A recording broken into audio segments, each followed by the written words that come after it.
এখানে গিয়ে কি কাজ হ্যাম্পার হচ্ছে? কাজ হ্যাম্পার হবে, মানে আমি বলতে চাইছি তুমি একটা মানে লোকজন আসছে না, তুমি একটা লড়াই লড়তে না, ইউ হ্যাভ আ গার্ডেন, হ্যাঁ 10টা গাছ আছে, তুমি একটা লড়াই, মানে তোমার বাগানটাও সুন্দর থাকবে, তোমার ভাতের থালাটাও কাঁসার থাকবে, তোমার প্রতি রবিবার খাসির মাংসটাও পড়বে, আবার তুমি লড়াইও করবে। এটা হয় না জিনিয়া, এটা একটা যে কোনো ফাইটের ফান্ডামেন্টালস, যে you have to lose something and you have accepted that. Yes, definitely. Okay. Alright, কিন্তু এই কাজ থেমে নেই, এটা তো বোঝাই যাচ্ছে। কাজ ঠিকই হবে, কাজ চলছে। Yes, it's for a time being, মানে এটা নিয়ে তো চিন্তা করার কোনো দরকার নেই। পৃথিবীতে কেউ কারো কাজ আটকে রাখতে পারে না।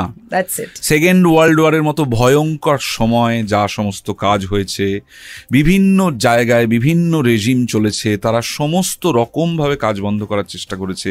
পৃথিবীটা নতুন নয়, এসব অনেক হয়েছে জিনিয়া, মানে কাজ কেউ কারো বন্ধ করতে পারবে না, ঠিক কাজ হবে। কিন্তু দ্য ফাইট ইজ যে সবাইকে নিয়ে সবার স্বার্থ দেখে তবে কাজ হবে।